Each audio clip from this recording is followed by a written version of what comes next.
अपनी पुनर्व्यवस्था से ज्यादा अच्छे परिणाम पाने के लिए परिस्थिति का विश्लेषण करते हुए शुरुआत करें। अपनी जिंदगी को व्यवस्थित करते वक्त कई मौकों पर लगता है कि हमें एकदम से व्यवस्था को लागू करके अपनी जिंदगी में बड़े बदलाव करने चाहिए, लेकिन बिना सोचे समझे और परिणाम का आकलन किए बिना उस काम में कुछ जाना नुकसानदेह हो सकता है। ऐसा इसलिए क्योंकि स्थित होने का सूत्र अपनी समस्या को जानने समझने में ही छुपा है। अपनी परिस्थिति का विश्लेषण करना आपको अपने लक्ष्य के बारे में स्पष्ट जानकारी देने में मददगार साबित होता है। अपनी व्यवस्थित चैलेंजों को आकलन करने के लिए इन 5 सवालों को स्वयं से पूछिए। सबसे पहला सवाल, कौन सी चीज काम करेगी? यह सवाल यह सोचने के लिए है कि आप सब कुछ गलत तो नहीं कर रहे हैं, इसलिए 1 मिनट का समय सोचने में लीजिए कि सब सही तो चल रहा है ना।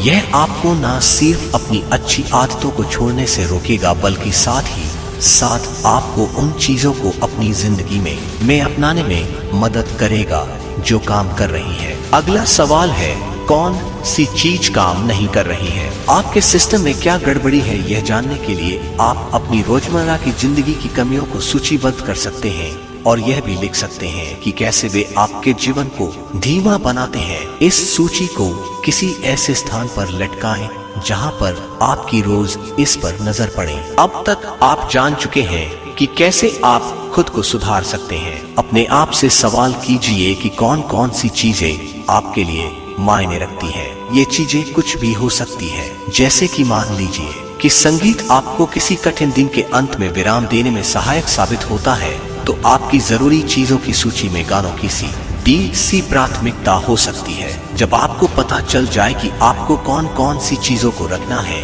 तब आपको लिखना है कि आप व्यवस्थित क्यों होना चाहते हैं। व्यवस्थित होना एक कठिन काम है और अपनी प्रेरणा का पता लगाना इस काम को आपके लिए आसान बनाने में मददगार सिद्ध होगा। अतंत अपने आप से पूछिए कि जो परेशानियां आपको उठानी पड़ रही है वे क्यों बन रही है। यह इच्छा शक्ति में कमी के कारण है, या फिर कौशल में, या फिर यह आपके साथी की अव्यवस्थाता की वजह से हो सकता है। यह महत्वपूर्ण है क्योंकि आप अपनी समस्याओं को तभी दूर कर पाएंगे जबकि आपको पता होगा कि वे किस कारण से पैदा हो रही है। समस्या का विश्लेषण करने में समय लगता है और इस काम को छोड़ने और सीधे आगे बढ़ जाने की चाहत भी काफी ज्यादा होती है, लेकिन व्यवस्थित बनने में लिया हुआ वक्त आपको व्यवस्था स्थापित हो जाने के बाद आपका 10 गुना ज्यादा समय बचाएगा। हमेशा याद रखना, एक ईमानदार विश्लेषण के बिना असल में व्यवस्थित बनना संभव नहीं है।